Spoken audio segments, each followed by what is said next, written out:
Good morning, everybody. Betting for breakfast. We are back for week 1 of college football, and we are finally all the way back. We have a full slate here. I'm Mark Drumheller. I'm here with Dave Gleckner. And Dave, we are deep in the season now. Like, we had games last night. We had games last week for week 0. So the season has officially begun. But today is the first full slate. And listen, man, I can't get enough of these games. I feel like I'm going to be glued to the TV the entire game. All kinds of bets loaded up. So I'm excited to get into it. Oh yeah, dude. It feels like we're all the way back. Like you said, yep, we got all these the way baby back. steps, and we got some good games. Like Thursday night was really cool. That Purdue Penn State game, really good. Then you get last night, even the Pitt West Virginia, really good. Last night, that Tech ODU game, really cool. Like, so you're starting some to see big upsets, baby. Got some big upsets. Little taste, but today you get the full taste. You get the full buffet style. Everything that we're used to giving you for the next 12, 13 weeks is here. Full slate of games. So many good ones to dig into, and I can't wait. Yeah, well, coming into last night, favorites 26-1, right? And lots of points, lots of overs. I got burned on a couple. We got the one already right? early in the season. Yeah, Nebraska, we got Northwestern, right? Yeah, we got Northwestern, so we were all over that with Scott Frost. But again, we saw last night. We saw the dogs come home with ODU, obviously in Virginia Tech, and we're going to see more dogs today. I have a feeling. It's just I just think that stuff's going to balance out. We're going to see regression, and we get to see all the top teams, and today we get to see the Ohio States, the Alabamas, right? We get to see LSU, Florida State, tomorrow. We get to see Clemson on Monday, right? So we're going to see all the teams this weekend, and I think that's the best part, is because you get to see those marquee teams. And it's going to be awesome. But news came out yesterday, Dave. I wanted to talk a little bit about this, expanding the 12-team playoffs. College football. So we're going full NFL now. Like, we're just, the kids are making money. They're running around buying each other cars and suits. And it's a different world. And I'm not saying it's necessarily a bad thing. I think that these kids, listen, they're generating all this money. I think they should get paid. Like, I am not on the side of, let's keep it the old way, right? But it is going to be different with 12 teams. I love the 12-team playoffs. I can kind of talk about why, but I wanted to kick it to you first to get your opinion. Yeah, I love it. And Drums, when I had this view of where they would head, I thought they would do it in baby steps. I thought maybe get to 6, maybe get to 8, and then, eventually get to a number that they really liked. To me, 12 is the number. Let's just set it and forget it. You're going to reward these top 4 teams, kind of like they were already rewarded now, getting a bye. Enormous, right? Especially if you're going to play that many games, these kids aren't used to it. So you really are rewarding those top 4. Going to be no arguments between 13 and 14. Look, if you can't be in the top 12, you don't even deserve to get in a bowl game, in my opinion. But like all the good stuff, I think it adds one more week to the season. So it's not a huge tax on some of these players. So in the end, I think it's a win-win-win for college. They understand where this is headed. And with these super conferences, no longer can you really kind of spread the love. You need more people in the playoffs, and this is the right time to do it, and I hope it takes effect in 24. Yeah, I think it's better. I think it's better for us fans. It's better for us bettors, right? Because we have more meaningful games, and that's really the key here. Like, I think a lot of people get it twisted, and they're like, oh, well, I don't want to see Alabama smash, whatever team 60-0. Guess what? You see that now in the playoffs. So I got news for you. Like, or in bowl games, nobody plays a bowl game anymore. Well, that's the other issue, is that at least now you're going to get those teams playing meaningful games. Their key stars are going to be playing because it's a playoff game, and they're not going to be sitting out in the bowl game. So that's a win-win. It's a win for the fans. It's a win for bettors. And I think it's a win for the players. Like, it's even better, like, assuming obviously if there's injuries, that's going to hurt a team. You know what I mean? A player with his draft stock, but it gets them to finish off their season in a really competitive way. And I think that goes a long way for those that are trying to take the next jump, to the NFL. Like, if you know, if a guy like Kenny Pickett was in a playoff game last year and he was able to, you know, do some things, maybe that helps the draft stock. Maybe he gets Yeah. drafted a little bit higher, you know what I mean? Instead of like sitting out of a bowl game. So I love it. You know, I think 12 teams, fine. That's great. You know, the more playoff games, the less bowls, the better. I feel like it's just, I want meaningful games that I can wager on, that I can handicap in a more, you know, traditional way, right? You know what I Or mean? Like, controlled we know, environment. Yeah. right? Yep. You don't have to worry about like motivation and things like that. So that's good, and we'll still have plenty of bowl games to do that with. So I'm excited. Yeah. But you know, talking about the big teams, the big games, I wanted to start things off. I know 3:30 today. I'm going to talk about some of the marquee games. I know you got some bets lined up today as well, guys. Listen, if you haven't yet, two things. I got two requests from you guys. Number one, drop your best bet in the comments. We were going to talk about best bets at the end. So if you're tuning in, we want to hear where you guys are playing. And also, hit the like button, right? Do us a favor. You're tuning in, hit the like button. It's going to help, you know, the good people over at Sharp. And make sure you download the app. Hop into Discord, download the app, have some fun. Listen, it is a true all-in-one platform for sports bettors. You get educational tools. You get in there. You can see our predictions from our AI prediction model, Skynet. So many good things going on at the Sharp app right now. Make sure you download it today. The links are in the description, but hit that like button as well. And I want best bets in the comments. Let's go, guys. It's week one. It's time to fire off some winners. So, Dave, let's get things started here. Oregon against Georgia. Oregon plus 16.5 now. We're seeing some duck money come in at Georgia. Total of 54. I think you can find some 53.5s around the board here. And I'm going to kick things off here. I'm on Oregon. I didn't go crazy on this one. Small play. Definitely not an official play that I released, with the good people over at Sharp. But, you know, I like Oregon to keep this game competitive for two reasons, right? I think they're strong in the trenches. They get everybody back on the offensive line, right? So I think they can run the ball in a Georgia defense that is playing in the NFL, right? What we saw last year, those guys in the NFL, right? You know, two of them are in Green Bay, two of them are in Philadelphia. The whole team's in the NFL. So, you know, they got talent. They can replenish it, sure. But Oregon is not your regular Pac-12 team. Pretty strong up front. Cristobal was building them to compete against these SEC teams in the playoffs. So I think they can hang tough here. I don't love Bo Nix, but, you know, I think this is a lot of points here. And, you know, the last factor is does Kirby Smart really have motivation to really pound down Dan Lanning here, or is he just going to try and handle business and get out of there? And that's really like one of the keys is when you look at these favorites, I think there's plenty of favorites on the board with motivation. You can look at Michigan, you know, they're playing they're still evaluating their quarterback. So I think they're going to be aggressive. But in this matchup, I just think Kirby Smart just wants to get a win, get out of there. I think it's going to be a very ugly game like the opener last year against Clemson. So I think the points with the dog are valuable. How are you seeing this one, Dave? Yeah, I actually agree with you. One of the points, you know, I think the Lanning Smart is totally, you know, kind of online with where, you know, you should handicap this game to an extent, right? You got to look at the players too. But, you know, Lanning got over there a little later because the Chris Paul news came out a little bit after the bowls and stuff. But he was active in the transfer portal, probably not as active as he wanted to be, but he did pick up some good talent. Getting UCLA's receiver Coda, bringing over a kid from A&M. And as much as I'm not a Bo Nix guy, he's seen SEC-style defenses, right? I think it will at least give him a chance to, how should I say it, calm Oregon down. Now, they also look at what Oregon did against Ohio State last year. And I know we'll get into that when we talk Ohio State and Notre Dame, but that was a very impressive win. They tend to step up in these situations. They tend to struggle when they're, you know, kind of expected, and they tend to surprise you when they're not. So I think there's a lot of value in the dog in this game. My SP Plus rankings here have this game closer to like maybe a 15-point spread. You're getting an extra point and a half. Yeah, I like it. I do like Oregon. 17 was definitely it. better. Like, I liked it a lot better at 17.5, 17, but I would probably still play it here at 16.5. So, you know, I like Oregon here on this side.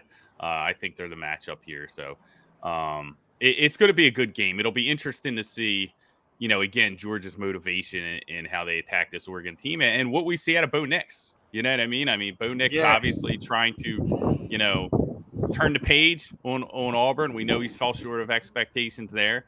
we'll see what he can do here against this Georgia defense. I don't think it's going to be much, but I don't think He's Georgia's terrible much either. He's not don't great. No, but I think when you bring in these other guys, or if you were to start at the freshman, I think that's a huge jump in class. I think at least Bo Nix can stabilize and keep us bettors close. That's all. I think he's terrible. Yeah, so we definitely want the points here. I do have Georgia tied into a money line parlay, a 3-team money line parlay I took with who is it? It's Ohio State, Georgia, and Louisville. I ended up getting a plus money a couple weeks back. So I do like Georgia to win the game, but I like Oregon with the points here. But let's move on to one of your plays, Dave, and we're going to take it to Maryland and Buffalo. Yeah, let's look. It's a really interesting game. Tua's brother, if you're not familiar with Maryland, Tua Tagovailoa's brother, plays for Maryland. And he's played for the past couple of years. And what he does is he feasts on terrible teams and gets eaten up by good teams. And what I mean by that is if you look at his numbers out when he plays defenses outside the top 35, it's 75% completion rate, almost 300 yards a game, barely any interceptions. And then when it's inside that, and you think of the game against Iowa last year when he threw 4 picks in the first half, not good. Well, what is his opponent today in the Buffalo Bulls or whatever they are? They're bad. Last year they were 111th in SP+. They were 126th in the secondary.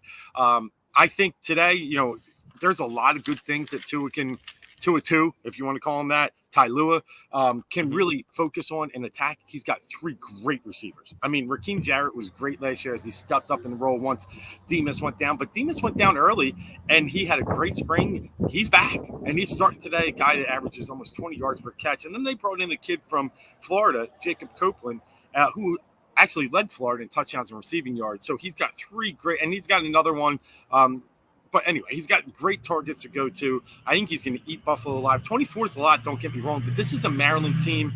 There were points last year. They won 40, 50-point games, got ranked high until they started getting exposed by the Big Ten schedule. They can score. They will score. I think they're they a can fun cover team. This with margin. Yeah. Yeah, I like it. They're a fun team, man. They're a team I think that can really cause havoc, right? And I think you talked about it. You kind of explained it very well.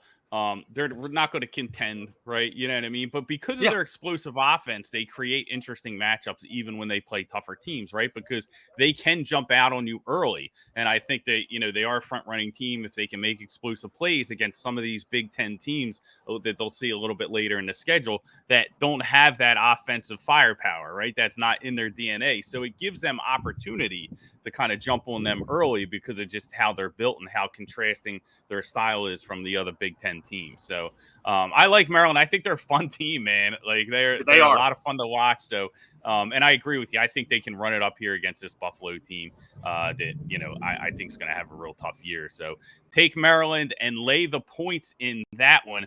Now, Dave, let's go over to College Game Day, right? The Horseshoe, Notre Dame plus 16 at Ohio State. Everybody's talking about this game. It's a game that I do not have a bet on yet, but I definitely will be on at the end of the night. Just too big of a game for me to lay off. Small action, definitely not, one of my best bets of the week again, but we're going to play this one for sure. Notre Dame catching 16 now. We're seeing some Irish money come in.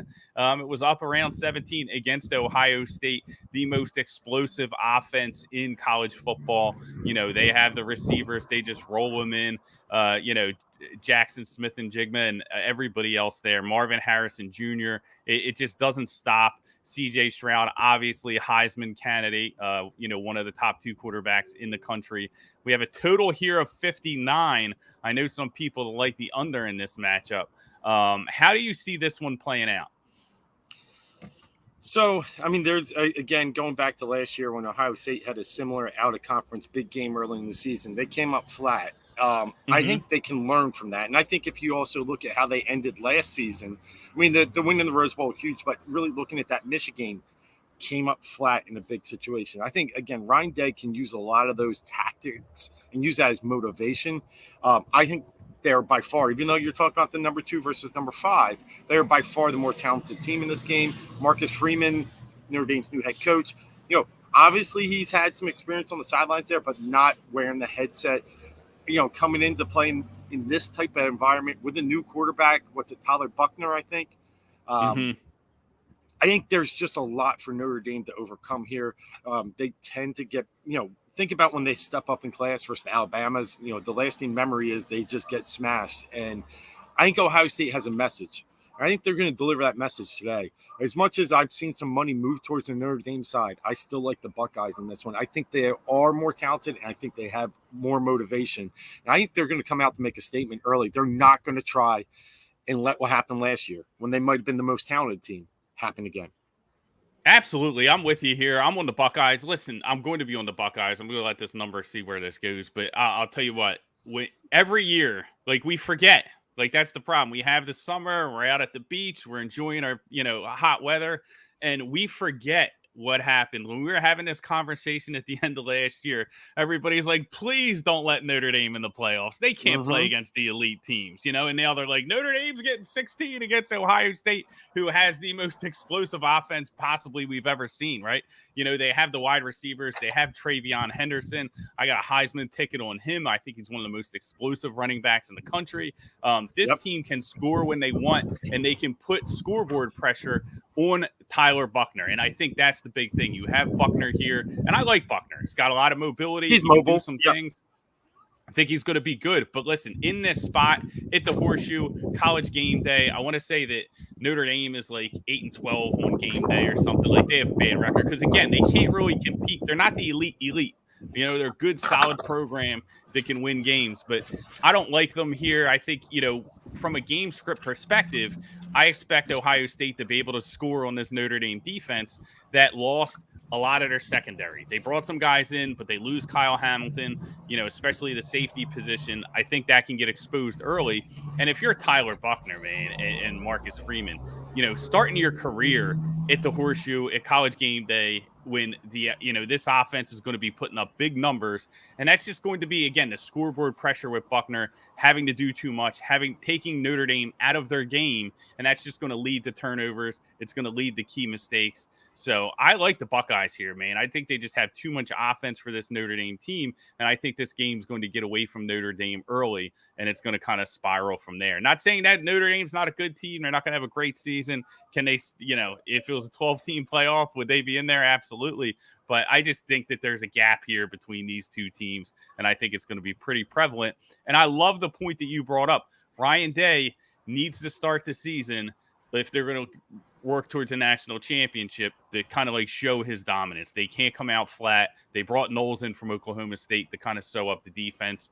Probably going to take some time, right? But against a Notre Dame offense that really has Mayer and nothing on the outside, they need someone on the outside to pop, whether it's Styles or one of those other guys.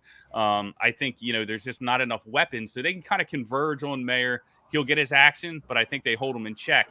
But I like the Buckeyes here. I think it's as far as the total is concerned, don't really have an opinion. I know some people are on the under, but I think the Buckeyes score a ton of points tonight, especially in the first half, and they put a lot of pressure on Notre Dame's offense. Agreed. And the lasting impression I have, and you talked about early, of Notre Dame was, didn't they blow the game to Oklahoma State last year in the bowl game?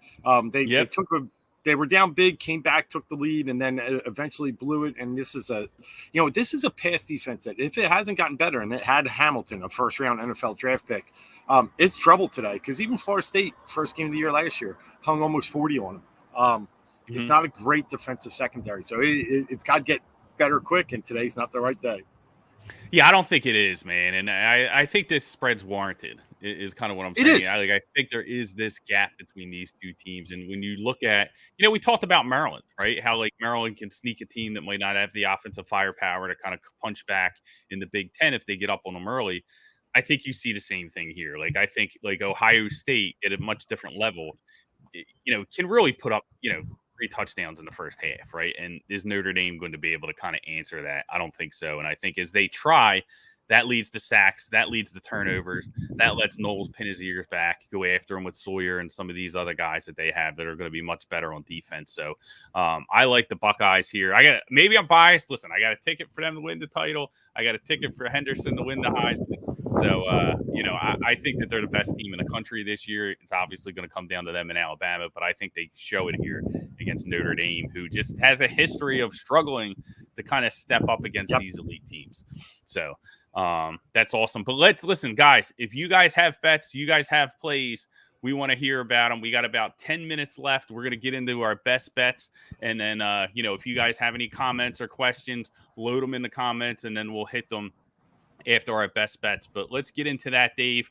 I know you got a banger for us. We'll start off with you with our best bets on today's week 1 slate. And Yeah, this is going to be a fun game. This is a team that I really like on the season. I got some exposure on them. So yeah, I mean, I think I forget what they call it, but it's like nighttime craziness in the Pac-10. They have a term for it, and we're going out there tonight. We're going out to Boise at Oregon State in Corvallis. 2 teams that I really think will even get better this year. You're looking at Boise State team 7-5 last year, worst record they had since 1998. A lot of it, you could point to several things, but you couldn't point to the defense. The offense was bad. They couldn't run the ball. They were 110th nationally rushing the ball at 120 yards a game. And that's surprising in a conference where you probably should rack up some yards. But then on the other hand, you got Oregon State, a good news story last year, 7-6, first bowl game, first winning season since 2012. And they're really starting to build something there. But the key to this game, where I think we look at both teams probably, on the upwards rise, is that Oregon State's a really good home team. 6-0 last year. They beat the likes of Utah, USC, Washington, 1-6 on the road, but that's not where this is being played. It's being played in Oregon State. They're 2.5-point favorite tonight. Both teams bring back their starting quarterbacks. Both are okay, average, but in the end, Oregon State brings back a very solid offensive line, a very good running game. Boise brings in a good defense. I think it's one of those that's going to go back and forth till the end. Give me the offense, the little bit better of an offense near the end of the game to catch this one out, knock in a field goal, win it, and cover the number. I like the Beavers a lot this year, and I think tonight, starts a really good season for them.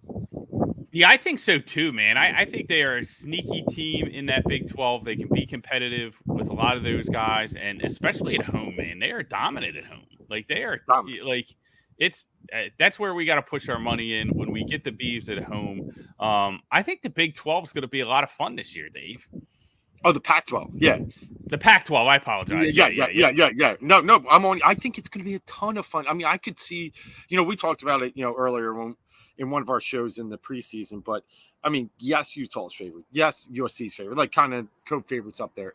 I could see both of them not win. Like there are teams that are sneaky behind this thing that could really get there. Yeah, and I think it's going to be competitive. I think there's a lot of teams, like, listen, we talked about Oregon. They have a physical advantage over a lot of teams in that conference. And USC, how is USC going to, mold and blend? And one of the things I think with USC, Dave, that we kind of talked about before is how Caleb Williams handles all these players wanting the ball. And you know what I mean? It's kind of like they brought in this, all these, different players and how that's going to mix. And I think there could be some issues there, but I think there's a lot of teams that are alive in there. Utah, obviously very strong. They got a tough game against Florida in the Swamp in Gainesville. I think that's going to show us a lot.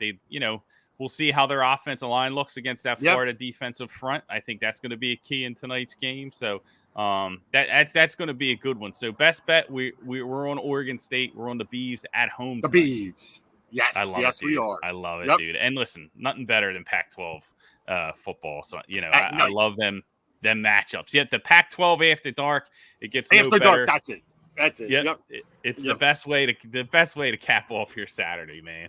And then you get the Pac-12 after dark, and then you get Hawaii at the end. Oh God, I can't even believe how bad did they look against Vanderbilt, man. The worst was this is honestly the worst. I got a little tired, and I think they went up 10-0. I know it was 7-0. They got the ball back, and I thought I was well, they drove right down and went up 7-0. Yeah, because I was on that run. Yeah, I was on. Yep. Yeah, I was on Vandy team total over. So yeah, I think it was even 10-0, and I faded out. I'm like, all right, I got a decent shot. I'm up about 20 right now. And I wake up to see that score. I just laughed. Dude, those receivers were wide open. Like he was just like throwing it up. It was like almost like the playground where you just throw it high in the air and they just run under it, and it's like, hey, like it's not even like guys were getting hit like in stride or anything, but they were just so wide open it didn't matter, dude. It was just like, But I'll tell you what, one interesting point I want to give the audience real quick. I heard this was brought up on You Better You Bet, which I think is a very interesting point. With Hawaii, they ran a million plays.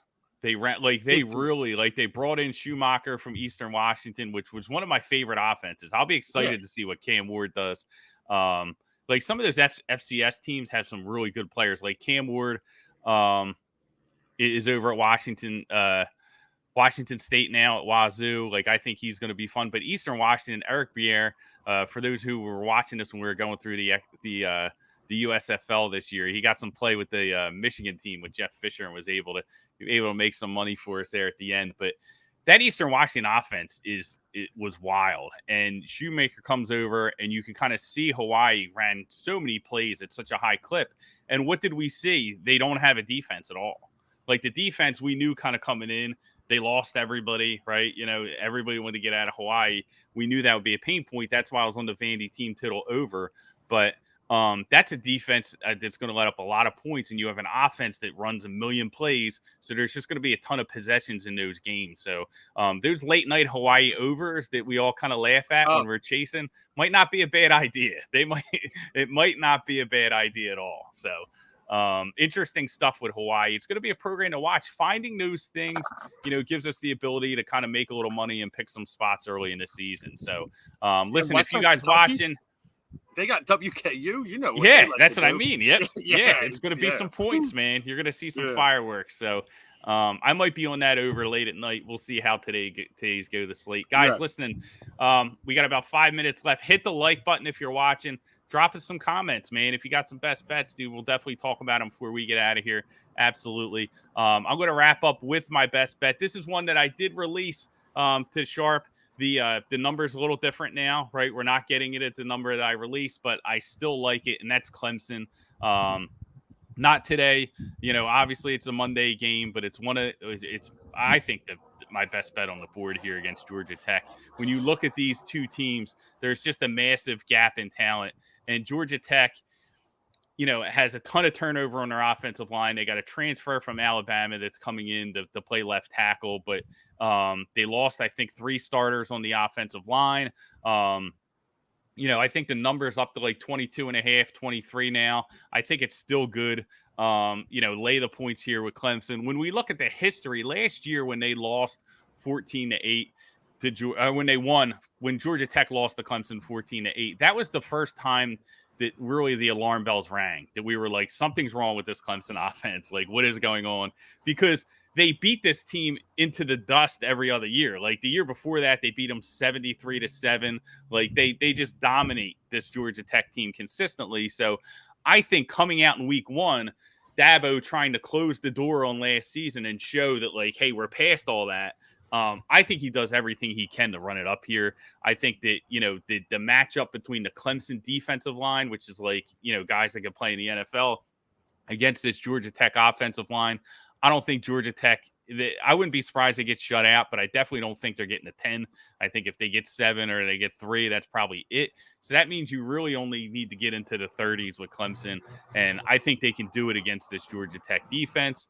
I think their secondary was tied with UMass, I want to say, for last in the country out of all FBS teams as far as yards per attempt allowed in the passing game. So bad secondary. They're going to use it to kind of give DJ confidence. I think they're going to be aggressive, throwing the ball, letting him whip it around, see if they can build up, his confidence, moving forward. And listen, if he comes out and sputters in the first half, it's Klubnik time. Like they're not going to hesitate here to pull DJ. So I think that's the best of both worlds. And then he comes in and scorches earth against, Georgia Tech. But I think they blow them out here. I lay this number with no problem. I think this is one of my best bets of the week. I just love Clemson Monday night. I think that they're in position to where they have to win with margin here. They were top 3 outside of last year.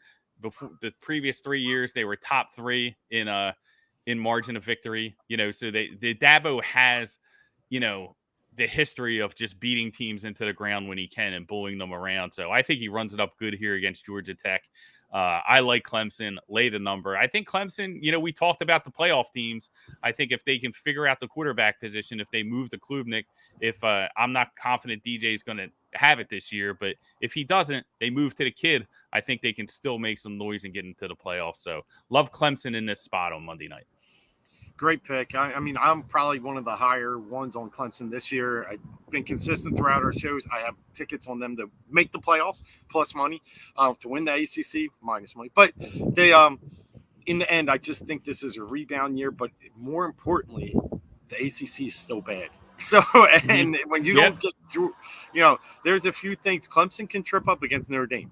They still might not, but they can, and they can probably trip up one more spot and still make the playoffs. So we'll see where they land, but I do think it starts with the statement game, and then we'll be able to get a better feel what Clemson is. We know it's a great defense. What are they on offense? And like you said, we'll get a better feel today. Well, Monday. Yep. So that's it. We're betting orange. Our best bets: Clemson, Oregon and the State, right? The little black and orange Beavs. I'm going to throw one more out there. Just all right. All right, hit him with one on the way out. Let's do it. I was tempted. I love the Houston UTSA game today, but instead I'm going to give you one, that gives you a little recency. And what I mean by that is I think a lot of bettors are going to be on App State today. I'm going with the Tar Heels plus 2.5. I think there's some value in a Power 5 team versus App State. A little bit of this is Chase Bryce factor too. I really don't have a lot of belief in Chase Bryce as a quarterback for App State. I think Drake may look good. I think he only looks good against Coastal's defense. Yeah. That's it. But they were terrible last year, right? And that's enough, right? And they're going to be terrible again this year. That's the other thing too. Is that game, Army? That Coastal Army game is really interesting. I don't know if I like Army enough, but I do like the overs in that game. Like, I do think you're going to see a lot of points in that game because this Coastal team is not built like they used to be. And McCall's going to have to, he's going to be under we talk about scoreboard pressure in the Ohio State game. That's what we're going to see there with that team. They're going to have to score continuously. It's no more Black Swarm. It's a shame. Yeah. But I think very similar. App State still has Peoples and all these people. I'm like, these kids have been there for 4 years, but somehow, some way, in their biggest spot, I think a lot of people are doubting UNC today based upon what they did last week, too. They didn't look great. So we'll see. But I like them getting the points on the road. Absolutely. Well, good stuff, man. Going to be a lot of fun in week 1. I got to get out of here. I got to head to the beach and watch these games. I see you're already there, Dave. So it's going to be a good one. We're going to be toasting some drinks to some winners by the end of the day. But listen, everybody tuning in, we appreciate you. Again, do me a favor, hit the like button, right? And go download the Sharp app if you haven't. The link's in the description. Get in the Discord. Get in the NCAA channel for NCAA football. We're going to have a lot of fun today, sweating out these games, making some money, doing what we do. But download the Sharp app. You can check out our AI prediction model. Tons of good information in there for sports bettors. Our Sharp Academy. Got lots of tools, things that you can do to be a better bettor this season. We can all make some money and have some fun in college football. I am pumped that we are back, Dave, and we will be back again next week for week 2. Thanks, everyone, for joining us, and good luck. May the odds be in your favor.